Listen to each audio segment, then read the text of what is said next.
என்னதான் இருந்தாலும், என்னதான் அந்த குழந்தை அடம்பிடித்தாலும், ஒரு தாய் எனப்படக்கூடிய நபர் எக்காரணத்தை கொண்டும் தன் உயிரே போனாலும் என்ன செய்யக்கூடாது என்றால் விஷத்தை தன் பிள்ளைக்கு கொடுக்க கூடாது. அதான நல்ல தாய். இவர் என்ன சொல்றாரு, இல்ல நான் 2 பேரையும் சேர்த்து வைக்கணும், இந்த பிள்ளையும் பிரிஞ்சுக்காம சண்டை போட்டுக்காம நான் சேர்த்து வைக்கணும், அதனால இந்த விஷத்தை எடுத்து இட்லி கேட்கறவன் கொடுக்கணும், இந்த இட்லி எடுத்து விஷம் கேட்கறவன் கொடுக்கணும், 2 பேருக்கும் கொடுத்துட்டா 2 பேரும் சேர்ந்துருவாங்கல்ல. இந்த வடிவேலு ஒரு படத்துல இந்த பார் டெல்லி எங்க கொண்டு வரேன், இந்த பார் எல்லாம் ஆத்தி இணைக்கிறேன்னு மேப் வச்சுட்டு ஒரு கோடை போட்டா சரியா போச்சையா அப்படின்னு கேட்கறது மாதிரி இவருடைய வாதம் இருக்கிறது. என்ன இருக்கிறது என்றால், கிறிஸ்தவ ஒன்றிப்பான் ஒன்று சேர்க்கிறாராம். ஒன்று சேர்க்கும் போது இந்த மாமியாரு விஷம் கேட்கிறாரு, மருமக இட்லி கேட்குது, அதுல சண்டை வருது. நீ இட்லி விஷம் சாப்பிடக்கூடாதுன்னு மருமக வந்து மாமியார்ட்ட சண்டை போடுது. இவர் பஞ்சாயத்து போறாரு, அப்பந்திங்கிற குரங்கு மாதிரி, ஏன்பா நீங்க 2 பேரும் சண்டை போடுறீங்க, நீனும் விஷத்தையும் இட்லியும் சாப்பிடு, மாமியாரும் மருமகளும் விஷத்தையும் இட்லியும் சாப்பிடுங்க, 2 பேரும் சாப்பிட்டாக்க ஒன்று சேர்ந்துருவீங்களே அப்படின்னு ஒரு கட்ட பஞ்சாயத்து செய்கிறார். அது எங்கே வருகிறது என்றால் சாலமோன் தீர்ப்புல இந்த புள்ளை வெட்டினான் பரவாயில்லன்னு ஒரு போலி தாய் கேட்கிறாள் அல்லவா, அந்த ஸ்தானத்தை இவரிடம் பிடித்துக் கொள்கிறார் இந்த குருவானவர். புள்ள செத்து போனா எனக்கு என்னையா, பஞ்சாயத்து தீர்ந்தா போதும் அப்படின்னு நினைக்கிறவன் சாலமோன் அல்ல. புள்ள உயிரோடு இருக்க வேண்டும், அதற்கு தகுந்த தீர்ப்பு தர வேண்டும் என்று நினைத்தால்தான் சாலமோன் ஞானம். அதனால் இந்த குருவானவருடைய கொள்கை, பலர் இருக்கிறார்கள். இவர் தான் வந்து கிறிஸ்தவ ஒன்றிப்புக்கு ஆசிரியர் என்று சொல்லிக் கொள்கிறார். எனவே பல 100 நபர்கள் இந்த கருத்துக்களில் உருவாக்கப்பட்டு இருப்பார்கள், இவர் மூலமாகவோ இவருடைய குருக்கள் மூலமாகவோ. இவர்கள் எல்லாம் அந்த கருத்தை புரிந்து கொள்ள வேண்டும். அதுல வாட்டிகான் II, அதாவது திருச்சங்க ஏடுகள் என்று சொல்கிறோம்ல, 2ஆம் திருச்சங்க ஏடுகள், அந்த இதுல கூட தெளிவா என்ன சொல்லியிருக்குன்னா, நற்கருணை நம்பிக்கைக்குள் அவர்களை கொண்டு வராதவர்கள் அங்கே கிறிஸ்தவ ஒன்றிப்பு நடக்கவில்லை என்று சொல்லப்படுகிறது. அப்படின்னு வாழ்வு தரும் உணவை தான் அனைவரும் ஏற்றுக்கொண்டு வர வேண்டும், இல்லையா விஷம் தரும் உணவை கொண்டு வந்து இங்க சேர்க்காதீங்க அப்படின்னு அவர் சொல்லியிருந்தாலும் இந்த குரு அந்த இடத்தை படிச்சிருக்க மாட்டார். அந்த மாதிரி தான் CCC 1 மாதிரி தான் அவங்க வேற பகுதியை படித்துக் கொண்டு இப்படித்தான் கிறிஸ்தவ ஒன்றிப்பு செயல்படுத்த வேண்டும் என்று செயல்படுவார்கள். ஆனால் அந்த இலக்கே நிறைவேறப்படவில்லை என்று சொல்லுகிறது. இப்ப நற்கருணை நம்பிக்கை, நற்கருணை என்ற ஒரே கொடையின் கீழ் அனைவரும் வழிபாடு செய்யாவிட்டில் அங்கே அந்த எக்குமினிசம் அப்படின்னு சொல்லுவோம்ல, கிறிஸ்தவ ஒன்றிப்பு நடக்கவில்லை என்று கூறுகிறது. எக்குமினிசம் கொடுத்த அந்த புத்தகத்தில் தான், நூலில் தான், ஏடுகளில் தான். எனவே இவருடைய கருத்து என்ன சொல்கிறார் என்றால், பயனற்ற செயலாக அது இருந்தாலும் அதை நான் செய்வேன், 2 பேரும் ஒன்று சேர்க்க அப்படின்னு சொல்வது என்பது விஷத்தை தரக்கூடிய செயல் என்று இங்கே 11வது வசனம் நமக்கு காட்டுகிறது. அதனால்தான் அது என்ன சொல்றாருன்னா, அவங்களோட உறவு கூட வச்சுக்காதீங்க, அவை குற்றம் என எடுத்து காட்டுங்கள். குற்றம், தோசை கேட்கறோம் தோசை, இட்லி கேட்கறோம் இட்லி நீங்க சொல்லும் பொழுது அந்த தோசையில விஷம் இருக்கிறது என்று தெரிந்து நீங்கள் இட்லி கேட்போர் கொடுத்தால் அது கொலை செய்யும் அளவுக்கு பெரும் குற்றம். என்ன கொலை? அதுவும் ஆன்ம கொலை. இந்த கொலை கூட மன்னிக்கப்படும். ஆன்ம கொலை செய்தால் இம்மையிலும் மறுமையிலும் மன்னிக்க முடியாத தூயாவுக்கு எதிரான பாவமாக அது மாறிவிடும். அதனால் அதெல்லாம் எப்படி இது தவறு என்றுதான் இப்போது நாம் பார்க்க இருக்கிறோம். பாருங்க, இப்ப நீங்க இப்ப கேட்கறவங்கள 2 விதமான ஒரு முடிவு எடுக்கக்கூடிய நபர் இருக்க வேண்டும். என்னென்றால் CCC அப்படின்னா திருச்சபையின் மறைக்கல்வி போதனையை நம்புகிறவர்களாக நாம் மாற வேண்டும் என்று ஒரு முடிவு எடுக்கலாம். CCC ஏதாவது செஞ்சுட்டு போகுது, அதற்கு எனக்கு கவலை இல்லை, எனக்கு போதுமான அறிவு இருக்கு, திருச்சபை சொல்லிக் கொடுப்பதை கேட்டு அதன் அடிப்படையில் திருவிழியத்தை படிக்க வேண்டும் என்ற தேவை எனக்கு இல்லை அப்படின்னு நினைக்கக்கூடியவர்கள் இருப்பார்கள். குறிப்பா அந்த அறங்குடைய இயக்கத்தினெல்லாம் அப்படிதான் இருப்பாங்க. நேரடியா விவிலியத்தை வாசிச்சு நேரடியா பொருள் எடுப்பார்கள், நேரடியா பாவ மன்னிப்பு கேட்பார்கள், இல்ல நேரடி தான். ஏன்னா அவர்களுக்கு தான் மச்சா மாதிரி பக்கத்தை தூயாவி வந்துட்டாரு அப்படின்னு அவங்க நம்பிக்கை. ஆனா தூயாவி இல்லை, ஏன்னா அவர் தூயாவினா பயனற்ற இருளின் செயலை செய்ய தூண்ட மாட்டார். தூயாவி என்றால் ஆண்டவருக்கு உகந்ததை தான் நமக்கு எடுத்து காட்டுவார். இது 2 செய்யாத ஒருத்தர் தான் அங்கே தூயாவின்னு சொல்லிட்டு ஒரு பொய்யனாக, பொய் சொல்லும் ஒரு ஆவியாக அருங்குடைய இயக்கத்தை நடத்தி வருகிறான். என்ன போய் சொல்றான்? பிரேஸ் தி லார்ட் சொன்னா தவறில்லை என்று போய் சொல்கிறான். அது பயனற்ற இருளின் செயல். உண்மையான தூயாவி அது தவறில்லை என்று சொல்லக்கூடாது, ஆனால் சொல்கிறான். ஆனால் 2 நபர்கள் இருக்கிறார்கள், 2 விதமான நபர்கள். ஒன்று CCCயை நம்பி அதன் அடிப்படையில் நான் வாழ்ந்து மீட்பு பெற வேண்டும் என்று நினைக்கக்கூடிய கத்தோலிக்கர்கள். இன்னொன்னு தூயாவியை நம்பி, தூயாவி ஜபத்தை நம்பி அது என்ன சொல்லித் தருகிறோம் அதன் பொருள் அப்படி அது சொல்லிக் கொடுக்கும் பொருளின்படி திருவுழியத்தில் விளக்கம் தெரிந்து கொண்டு சொந்தமாக கருத்து தெரிவிக்கக்கூடிய நபர்கள் என்று 2 வகையான கத்தோலிக்கர்கள் இருக்கிறார்கள். அதுல ஒருவேளை மறைக்கல்வி, திருச்சபையின் மறைக்கல்வி என்று சொல்லக்கூடிய CCCயை நம்பக்கூடியவர்களாக இருக்க வேண்டும் என்றால் அந்த நபர் ஆவே மரியா அல்லது மரியே வாழ்க என்ற வாழ்த்துறையை தான் பயன்படுத்த வேண்டும். அது முதல்ல நாம் தெரிஞ்சுக்கணும், சரியா? ஒருவேளை நீங்கள் எனக்கு அதெல்லாம் வேணையா, திருச்சபை எதையாவது சொல்லுது, எதையாவது மறைக்கல்வி, திருச்சபை மறைக்கல்வி எது வேண்டுமானாலும் சொல்லட்டும், நான் என் சொந்த இதுபடிதான் நான் செயல்படுவேன் அப்படின்னு சொல்லக்கூடியவர்களாக இருந்தால், அதாவது CCCயை நம்ப வேண்டாம் என்று எண்ணக்கூடியவர்களாக இருந்தால், அப்ப நீங்க என்ன செய்யலாம் என்றால் இந்த ஆவே மரியா என்று சொல்வதற்கு பதிலா பிரேஸ் தி லார்ட் என்ற வாழ்த்துறையை பயன்படுத்தலாம். இப்ப என்னப்பா அது, ஆவே மரியா ஒரு நபர், பிரேஸ் தி லார்ட் அப்படிங்கிறது கடவுள். நான் கடவுளை பாராட்டுகிறேன், அதாவது புகழ்கிறேன். அதை விட எப்படி மரியாதை வாழ்த்து ஒரு தனி நபர், மரியாதை யாராவது கடவுள் அல்ல, கடவுளால் படைக்கப்பட்ட ஒரு பெண், கடவுளின் தாய் என்ற அந்தஸ்தை பெற்றுவிட்டார். ஆனாலும் இன்று கூட அவர் கடவுள் அல்ல, கடவுள் தான், அதாவது இறைத்தன்மையில் இருக்கிறார். அது வேற, அதாவது இந்த ஃபீலியல் அடாப்ஷன் முறைப்படி அவர் தத்தெடுக்கப்பட்டு விண்ணகத்துக்கு எடுத்து செல்லப்பட்டது என்பது மரியாள் ஒரு இறைத்தன்மையில் இருக்கிறவர் என்பதை புரிந்து கொள்கிறோம். இருந்தாலும் அவர் கடவுள் அல்ல, கடவுள்னா படைத்தவர் அல்ல. நம்ம எல்லாம் படைத்தது மூன்று கடவுள் ஒருவர் தான், அதனால் படைப்பாளி அல்ல மரியாள். அப்ப பிரேசராட் நான் சொல்லல, நான் படைத்தவனை புகழ்கிறேன். ஆனால் மரிய வாழ்கின்றவனும் நான் என்னதான் இருந்தாலும் படைக்கப்பட்டவளை தானே, ஒரு படி கம்மி தானே. அப்ப இது ரெண்டுல எது சிறப்பு என்றால் பிரேசலாட் தானே ஒரு சிலர் நினைப்பார்கள் அல்லவா. அதுதான் இந்த பிரச்சனை வருகிறது. நான் சிறந்ததை செய்யும்போது நீ எப்படி அதை குற்றம் என்று சுட்டி காட்டுவாய். மரியாதை புகழ்வது கடவுளுக்கு உகந்த செயலா, எப்படி ஆண்டவருக்கு உகந்தது எது என்பதை ஆராய்ந்து பாருங்கள். ஆராய்ந்து, சும்மா சாதாரண பார்த்தா தெரியாது, ஆராய்ச்சி தான் இப்ப செஞ்சுட்டு இருக்கோம். ஆராய்ந்து பார்க்க வேண்டும். அப்படி ஆராய்ந்து பார்க்கும் பொழுது மரியாள் என்பது மரியாதை வாழ்த்தும் செயல் அல்ல.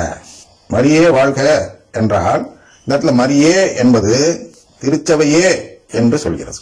சரியா, திருச்சபையே வாழ்க அப்படின்னு வாழ்த்துறோம்.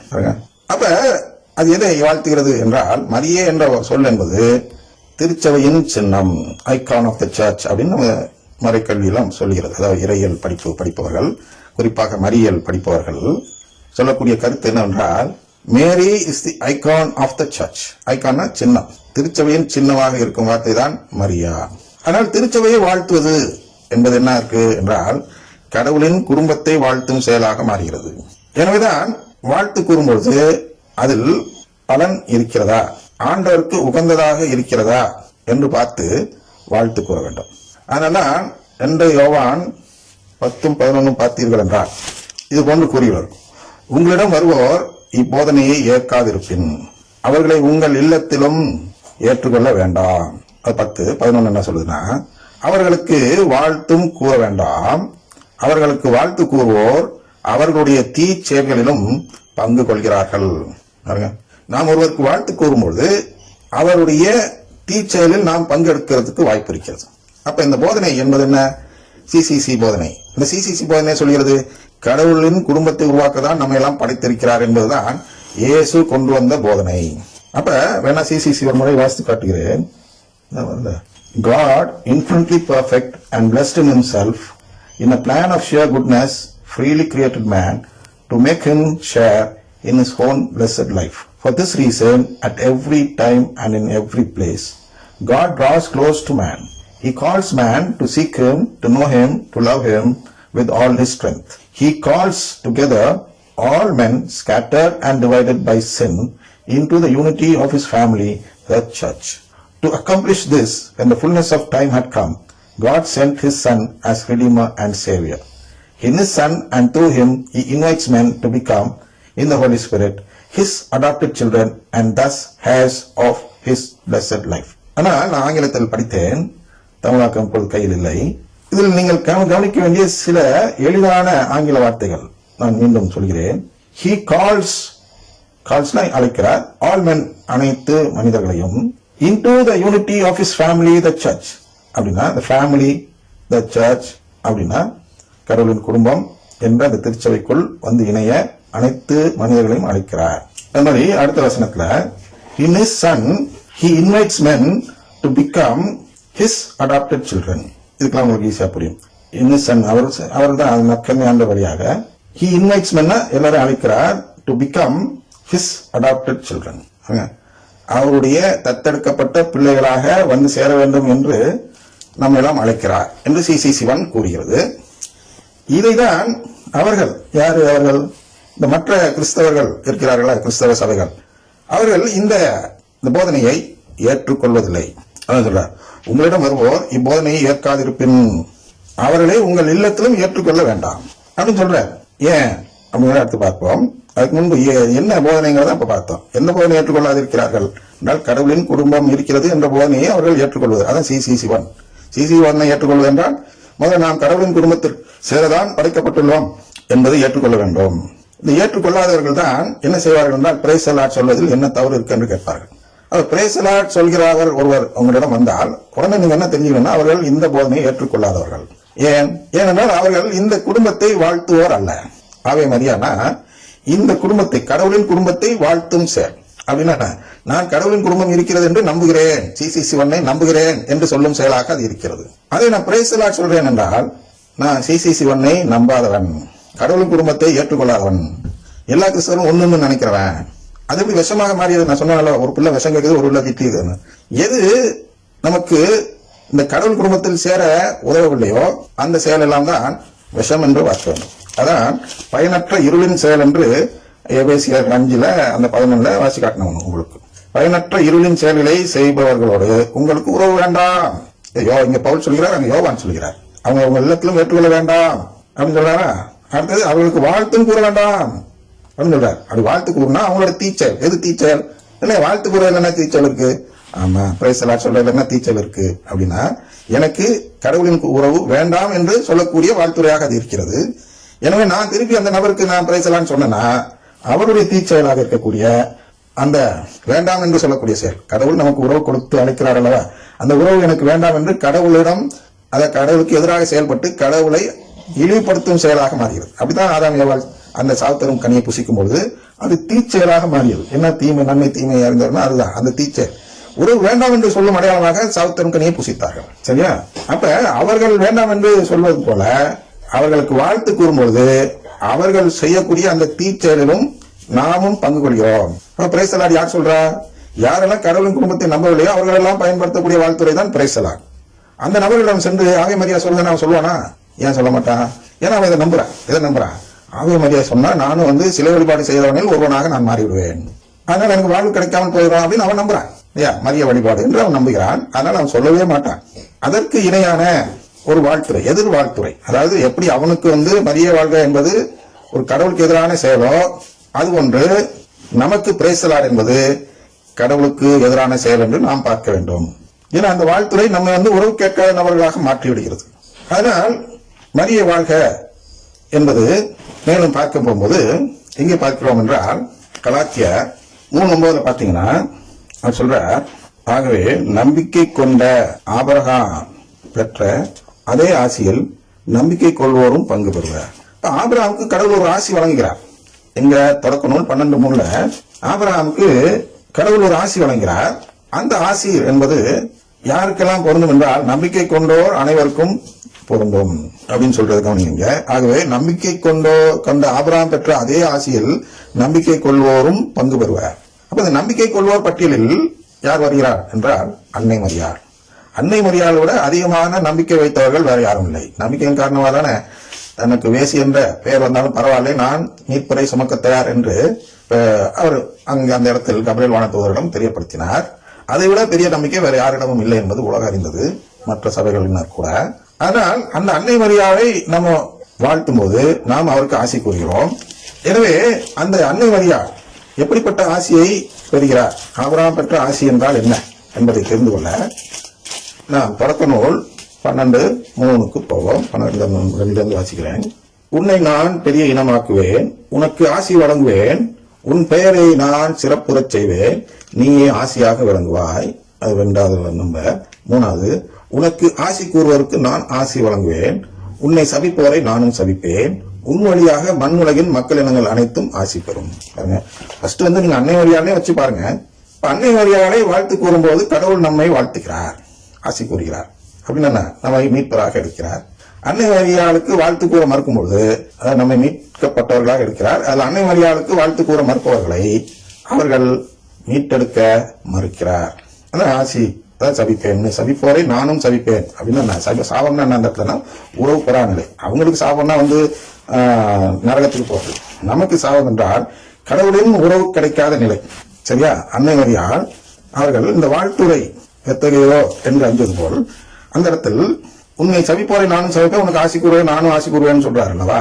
அப்ப இந்த இடத்தில் என்ன செய்ய வேண்டும் என்றால் திருச்சபை. ஏனென்றால் அன்று ஆபிரகாம் எப்படி இருந்தார் என்றால் திருச்சபைக்குரிய சின்னமாக இருந்தார். Icon of the church. Old டெஸ்டமெண்ட்ல அன்னை மரியாள் இருந்த இடத்துல இருந்தது யாருன்னா ஆபிரகாம். அதாவது சிம்பாலிக் ப்ரீஃபிகரேஷன் என்று சொல்வார்கள். அதாவது முன்கூட்டிய ஒரு உருவகம் என்று சொல்லலாம். அது என்ன என்றால், அன்னை மரியாள் தன்னுடைய மகனை, ஒரே மகனை அழைத்துக் கொண்டு கல்வாரி மலைக்கு சென்று பலி கொடுக்கிறார்.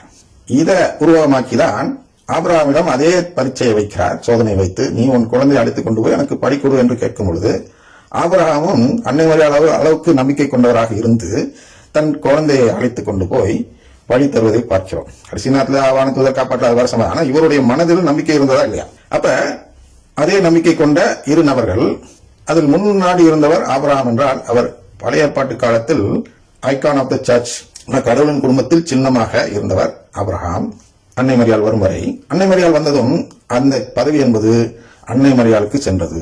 எனவே இருவருமே திருச்சபைக்கு சின்னமாக இருப்பதால் இந்த வாசகத்தை நாம் எப்படி பார்க்க வேண்டும் என்றால், இது திருச்சபைக்கு கூறப்பட்ட வாசகம் என்று பார்க்க வேண்டும். அதன் அடிப்படையில் வாசித்து பார்த்தோம் என்றால் என்ன பொருள் வருகிறது என்றால், உனக்கு ஆசி கூறுவோருக்கு நானும் ஆசி வழங்குவேன் அப்படின்னு என்ன, திருச்சபைக்கு ஆசி கூறுவோருக்கு நானும் அந்த உறவை தருவேன். உன்னை சபிப்போரை அப்படின்னா திருச்சபையை சபிப்போரை நானும் உறவு பெறாத நபராக சபித்தேன். அதனால என்னாவது, உன் வழியாக அப்படின்னா திருச்சபை வழியாக மண் உலகின் மக்களினங்கள் அனைத்தும் ஆசி பெறும். புரியுதா?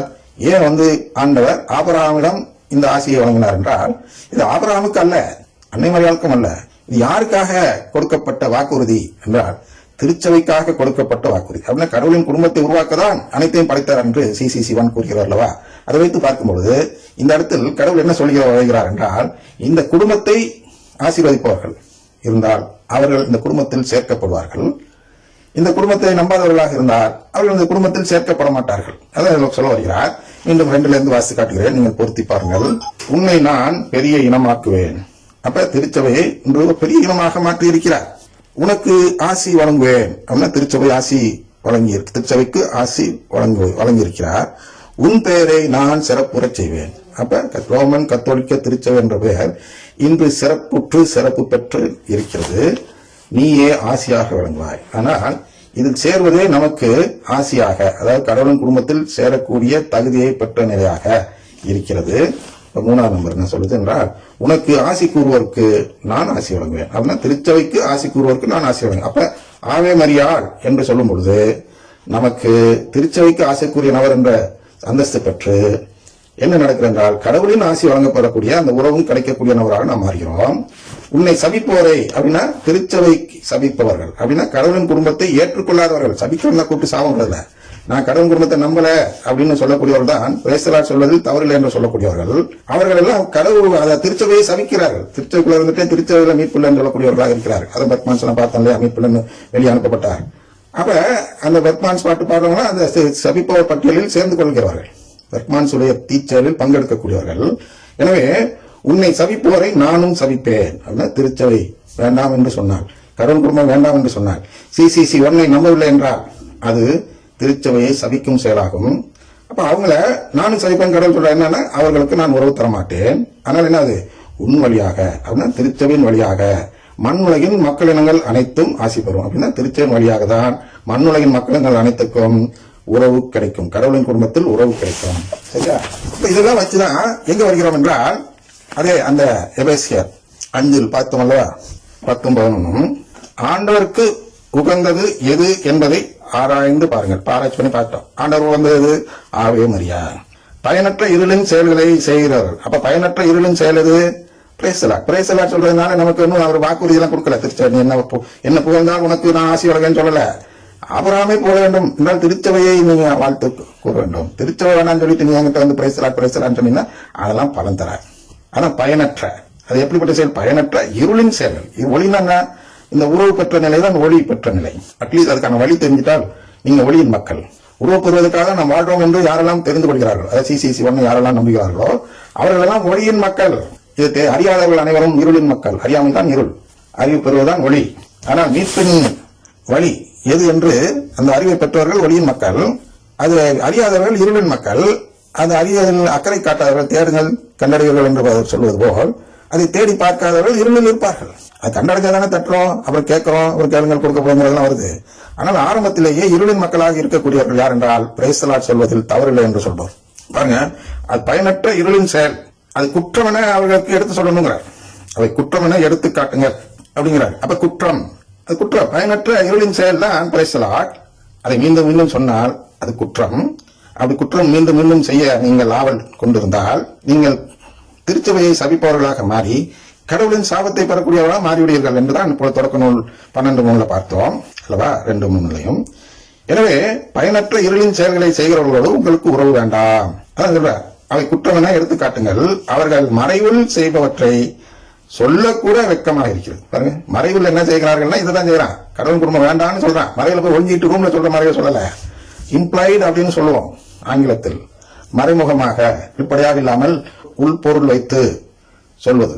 அதுபோன்று அவர்களுடைய உண்மையான கருத்து எனக்கு வேண்டாம் என்பதை எப்படி செய்கிறார்கள், மறைவில் வேண்டாம் என்று சொல்கிறார்கள். அந்த வேண்டாம் என்று சொல்லும் செயலை நானும் செய்ய மாட்டேன் என்பவர்கள் சொல்ல வேண்டும் என்றால், நானும் பிரைசலாட் சொல்ல மாட்டேன் என்று சொன்னால்தான் இந்த செயலில் நாம் ஈடுபடாதவர்களாக இருப்போம். எது, மறைவில் செய்வற்றை சொல்லக்கூட வெட்கமாக இருக்கிறது என்று சொல்கிறார். அதனால் திருப்பி அதை வாசித்து காட்டி விடுகிறேன். எதுல இருந்து என்றால் 8 முதல்.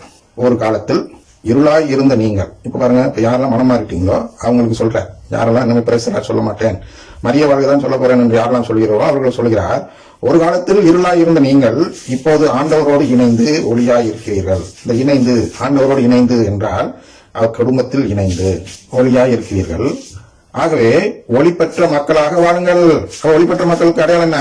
ஆவே மரியா, மரியே வாழ்க என்று சொல்லி வாழுங்கள். ஏனெனில் ஒளியே எல்லா நன்மையையும் நீதியையும், நன்மை என்ன, உறவு பெற அந்த நன்மை, நீதினா கேளுங்கள் கொடுக்கப்படும் என்ற அடிப்படையில் இந்த வாழ்த்துறையும் நம்ம கேட்கும் செயலாக மாறுகிறது. எனவே பிரைசலாட் சொல்லிட்டு நாங்க போய் கேட்ட ஆண்டவரே எனக்கு கொடுங்கன்னு கேட்க முடியாது. அதே மரிய வாழ்க சொன்னார், நான் திருச்சபை கடவுள் குடும்பத்தை வாழ்த்தியதால் எனக்கு உறவு கொடுங்கள், அதுல கேட்கலாம்.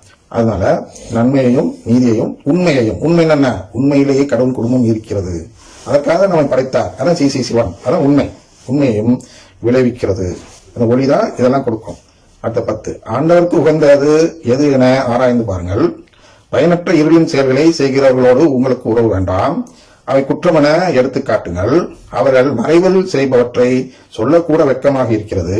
அவர்கள் செய்வதையெல்லாம் குற்றமென ஒளியானது எடுத்து காட்டும் போது அவற்றின் உண்மை நிலை வெளியாகிறது. அதான் இப்ப நடந்துச்சு.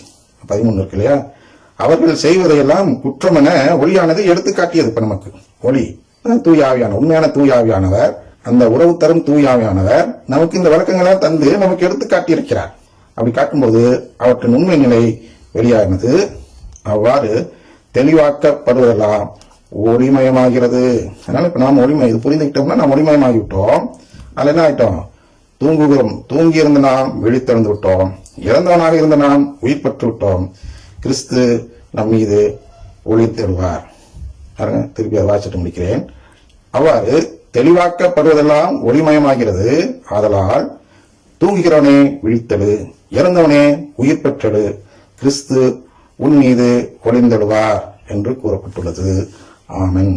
எனவே நாம் இனி ஒருபோதும் பிரைசலாட் சொல்லக்கூடாது என்று முடிவெடுத்து இந்த நிகழ்ச்சியை முடிப்போம். தந்தை மகன் தூயாவின் பேராலே. ஆமென்.